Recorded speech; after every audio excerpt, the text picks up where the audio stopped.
இந்த gypsum blasting கம்ப்ளீட்டாக வேஸ்ட்டுங்க. Gypsum blasting வந்து அட்வான்டேஜ் சொல்கிற அந்த இன்ஃப்ளூன்சரு ஏன் வந்து டிஸ்அட்வான்டேஜை சொல்கிறது கிடையாது? தயவு செஞ்சு இதை ட்ரை பண்ணாதீங்க. என்னோடய ஒப்பீனியனில் நான் சொல்கிறேன். ஏன்னா என்னோடய கஸ்டமர் ஒருத்தர் இந்த இன்ஸ்டாகிராம் இன்ஃப்ளூன்சர் சொல்கிறத கேட்டு ஜிப்சம் பிளாஸ்டிங்கை ட்ரை பண்ணலாம் அப்படின்னு சொன்னாங்க. நான் சொன்னேன், சரி எனக்கு ஜிப்சம் பிளாஸ்டிங்கை பற்றி கம்ப்ளீட்டாக தெரியாது, அதை பற்றி ரிசர்ச் அண்ட் ஃபீட்பேக்லாம் என்னென்னு தெரிஞ்சுக்கிட்டு அதுக்கப்புறம் நம்ம பண்ணலாம் சார். ஏன்னா நம்ம வந்து ஃபினிஷிங் ஸ்டேஜில் இருக்கிறதுனால அதை பண்ண வேண்டாம்னு நான் சொன்னேன்.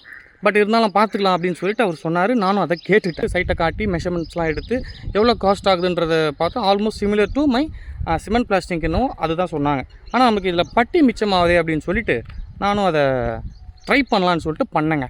ஆனால் அதுக்கப்புறம் தான் தெரிஞ்சுது பண்ண எல்லா வாலுமே வந்து கம்ப்ளீட்டாக பெண்டாக இருக்குங்க. இதை பற்றி நான் வந்து அவங்கக்கிட்ட கேட்டால் எனக்கு ப்ராப்பராக ரெஸ்பான்ஸ் பண்ணலை. சார் ஏதோ தப்பு நடந்துச்சு சார், சாரி சார், அது நெக்ஸ்ட் டைம் நான் பார்த்துக்கலாம் சார், நம்ம வந்து நெக்ஸ்ட் சைட்டில் நான் உங்களுக்கு டிஸ்கவுண்ட் பண்ணி முடிச்சு கொடுத்துறேன் சார், அப்படி இப்படி என்ன தான் கேன்வாஸ் பண்ணுறாங்க. சொல்யூஷன் அவங்க கொடுக்கவே இல்லை. சரி வேறு வழி இல்லைன்னு சொல்லிட்டு பெயிண்டரை கூப்பிட்டு எனக்கு டச்சப் பட்டி என்டையர் பில்டிங்க்குமே சரி பண்ணி முடிச்சிட்டோம். எனக்கு ஜிப்சம் பிளாஸ்டிங்கில் 10 to 15% வந்து காஸ்ட்டு சேவ் ஆச்சு. ஆனால் இந்த டச்சப் பட்டி பண்ண பார்த்தீங்களா, அதுக்கு எனக்கு மெட்டீரியல் ப்ளஸ் லேபர்லாம் சேர்த்து அந்த 10 to 15% காலி. அது இல்லாமல் அந்த ஜிப்சம் பிளாஸ்டிங் பண்ணுற கான்ட்ராக்டர் இருக்கார் பார்த்தீங்களா, அந்த மிக்சிங் பண்ணாததுனால அந்த பர்டிகுலர் ஜிப்சம்மை வந்து சில இடத்துல உறிஞ்சி வெளியே வர ஆரம்பிச்சிது. இந்த பட்டி வந்து கட்டிடுச்சுன்னா எப்படி பல்ஜாக வெளியே வந்துடுது, அந்த மாதிரி எல்லாம் வெளியே வர ஆரம்பிச்சிச்சு. என்னடா இது அப்படின்னு சொல்லிட்டு அந்த இடத்துல மறுபடியும் நான் ஏன் காஸ்ட்டை கொடுத்து வேறு ஒர்க்லாம் பண்ணி தான் அதை சரி பண்ணணும். ஜிப்சம் பிளாஸ்டிங் வந்து அட்வான்டேஜ் சொல்கிற அந்த இன்ஃப்ளூன்சரு ஏன் வந்து டிஸ்அட்வான்டேஜை சொல்கிறது கிடையாது? அவங்க சொல்லவும் மாட்டாங்க, அது வேறு விஷயம். ஏன்னு கேட்டிங்கன்னா, நீங்கள் வெறும் 10,000 ரூபாய் கொடுத்து ஜிப்சம் பிளாஸ்டிங்கை ப்ரொமோட் பண்ண சொன்னால் ஈஸியாக ப்ரொமோட் பண்ணுவாங்க. 15,000 ரூபாய் கொடுத்து அதே ஜிப்சம் பிளாஸ்டிங் கொஞ்சம் மட்டமாக பேசுங்க அப்படின்னாலும் மட்டமாக பேசுவாங்க.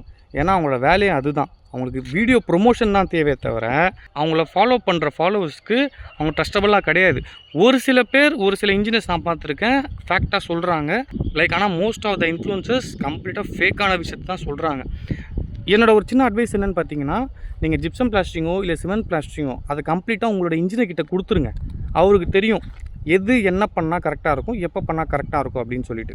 ஸோ இன்ஃப்ளூன்சர்ஸ் என்ன சொல்கிறாங்கன்றதை பார்த்து ஏமாறாதீங்க, கொஞ்சம் கான்ஷியஸாக இருங்க. இது ரொம்பவே முக்கியம். ஏன்னா வீணாக போகிறது உங்களோட காசு தான். ஸோ அவங்க வீடியோ போட்டு ஈஸியாக போயிடுவாங்க. அடுத்தடுத்த வீடியோ பார்த்துட்டு அவங்க மூவ் ஆன் ஆகிட்டே இருப்பாங்க. ஜிப்சம் பிளாஸ்டிங் என்னோடய பாயிண்ட் ஆஃப் வியூலேருந்து வேஸ்ட் தான். மேபி ஒரு சில இடத்துல அது செட் ஆகும், ஒரு சில இடத்துல செட் ஆகாது. பட் உங்களோட இன்ஜினியர்ஸை கேட்டுக்கோங்க. இல்லையா உங்ககிட்ட இன்ஜினியர்ஸ் இல்லை அப்படின்னா அந்த பர்டிகுலர் ஜிப்சம் கம்பெனி காண்டாக்ட் பண்ணுறீங்க பார்த்தீங்களா, இதுக்கு முன்னாடி ஏதாவது ஒரு ப்ராஜெக்டை பண்ணி கொடுத்துருவாங்க பார்த்தீங்களா, அந்த மாதிரி மினிமம் 3 இல்லை 4 போய்ட்டு விசிட் பண்ணி அந்த கஸ்டமர்ஸோட ஃபீட்பேக்ஸ் என்னன்றது கேட்டு வாங்கிக்கோங்க. அப்போ உங்களுக்கு ஒரு ஐடியா கிடைக்கும், இவங்க வந்து ஒர்த் இல்லையா அப்படின்னு சொல்லிட்டு. தெரியாமல் வெறும் இந்த பிளைண்டை இன்ஃப்ளூன்சஸ் சொல்கிறத மட்டும் நம்பி தயவு செஞ்சு எந்த ஒரு விஷயத்தையும் பண்ணிடாதீங்க. இது என்னோடய எக்ஸ்பீரியன்ஸு. உங்களுக்கு உதவிச்சுன்னா யூஸ் பண்ணிக்கோங்க.